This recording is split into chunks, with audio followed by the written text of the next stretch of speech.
Hey folks, welcome to verifiedinvesting.com. My name is Gareth Soloway, Chief Market Strategist here. Now, in today's video, we're going to deep dive into the market, specifically Bitcoin initially, because there are concerning aspects to the chart. Is the bear flag that's been trending neutral to higher on the verge of breaking down? And what is this telling us about the macro picture of the entire economy as all risk assets are selling off? Let's dive right into the chart on Bitcoin here and take a look. Now, if you look at this chart, it doesn't look horrible just from the first initial impact, right? So again, we have our low pivot and we've generally been trending this way. So while most assets like stocks are going down, gold has been going down, and silver's going down, Bitcoin has actually been showing relative strength. So that's a positive, right? But overall, there is something that I am watching like a hawk, and I want to show it to you right now here.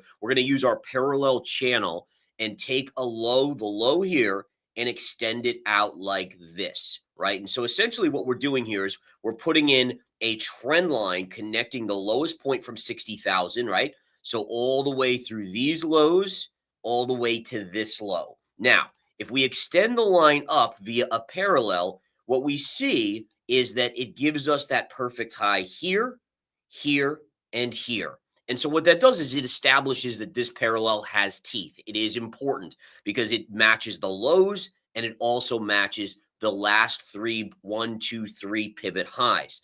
Now, the concerning aspect is that while we've been trending up, Bitcoin has now started to break. Now, this is an intraday candle, meaning this is the daily candle. So it is a daily candle, but it's intra the day, meaning it is still currently moving up and down.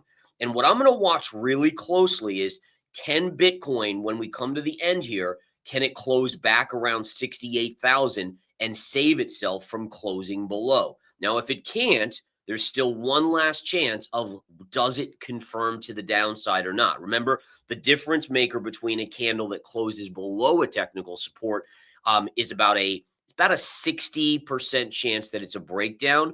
Once it confirms, it jumps to 75 to 80% success that it is, or likelihood that it is a real breakdown. So listen, 60% is close to 50-50, right? I've seen so many times where something will close above a major trend line and people are like, oh, it's breaking out, and then it reverses right back down. I mean, in fact, in my earlier years, before I knew about the confirmation signal and had created it, I got caught in that a million times over, right? And I'm sure a lot of us have as well. So these are the things that I'm watching right now. Now, on the bigger picture, has Bitcoin been performing well? Yes, at least over the last couple months. And like I said, stocks down. Crypto generally has been going up while gold and silver have been coming down. So performance relative over the last couple months has been very, very good comparatively. But again, the bigger issue is the bigger bear flag.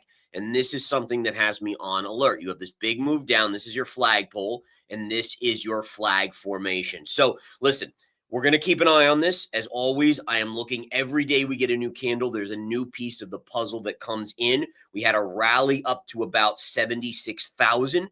All right. It was a great bounce from 60,000 to 76,000. The question is, what is happening here? All right. Now, I'm not going to go out on the limb and say, hey, we're breaking down yet, because we don't have confirmation of that, but we need to watch it. Now, if it does break down, where does Bitcoin go? Bitcoin would end up going back to this double bottom. Listen, it'll have a little support here and a little support down here as well, these former pivot points, right? But really, the double bottom is what you're watching if you're a technician, and this is a true bear flag breakdown. If it breaks that, now we have to go way out on the chart, and we're probably looking at around 53,000 as our next target, which is really close to that even number of 50,000 right in this vicinity. All right. So again, what I would do, and this is the way I'm telling you how I'm looking at it, I always try to just give you my honest opinion, is that Bitcoin right now is a neutral to me, with a close eye on whether or not it's going to break and confirm here to the downside. If it does and it confirms, then it takes on a negative bias. If it doesn't confirm and it gets back in that parallel, then the bullish bias, it goes from neutral, which it is now, back to swings to bullish bias. All right. So again, so many of you investors out there, and again, a lot of you guys that follow me, obviously, You guys are on point with everything I talk about with probability and understanding that's how charts work. And patterns give us that ability to read the probability. But so many people are so focused on, well, I'm long or I'm short or I'm bearish or I'm bullish. So that's just the direction. In reality, every candle you get will adjust probabilities one way or the other slightly. All right. Every candle. It's like, again, a new piece of the puzzle. Or if you're a poker player and you get the turn on Texas Hold'em, that one card, right, can change the probabilities of everyone's hand right there slightly or massively. And that's what we have to realize. Now, let's quickly go over what's going on here, because if we look at the S&P futures this morning, we are seeing the S&P futures selling off. We are getting a little bounce off the lows, but look at this downdraft in the markets. And this is, again, very simply put, this is due to oil going up.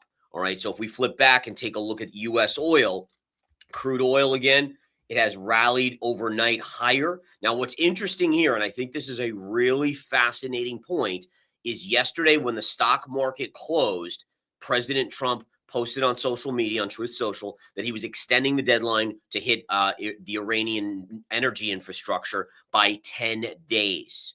Okay, now initially oil was at $95 a barrel yesterday. It dumped very quickly to the level of 89 right here, and then it rebounded, and then overnight it basically shrugged that off, and we're now even higher.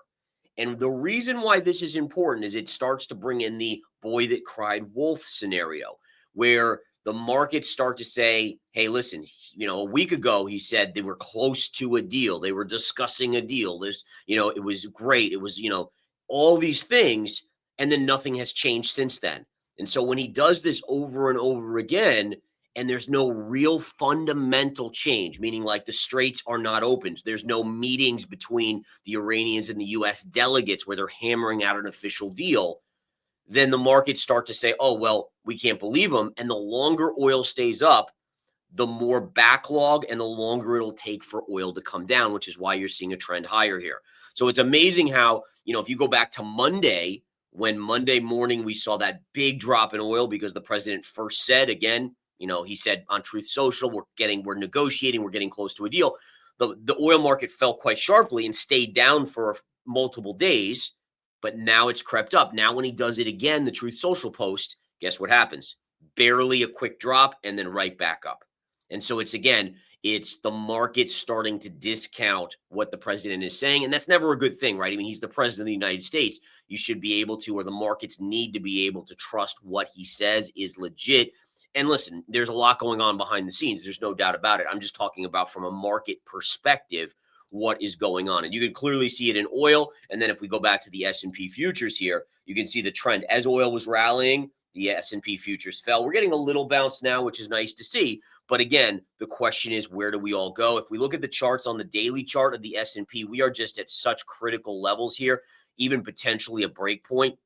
But again, just to show you real quick on this, is you essentially have this zone. I mean, today is probably a make or break day on the markets because, again, support here, low pivot and low pivot, and we're right there, right? So again, are we about to break down? If we break down, I would not be shocked. Like if this doesn't get resolved in the next week, I got to believe we're going down to here, 6,100 on the S&P 500. And that's another 400 points down. That's quite a bit. That's about an 8%, 7.5% drop on the S&P. And I think the S&P is down about 8% now from its all-time highs.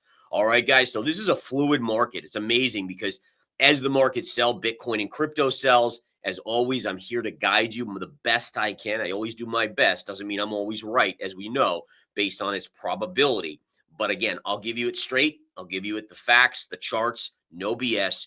We have social media for that or mainstream media for all that. The charts are the only thing that gives us at least the high probability scenario. Have a great rest of your day, guys. Happy Friday. I'll talk to you soon. Take care.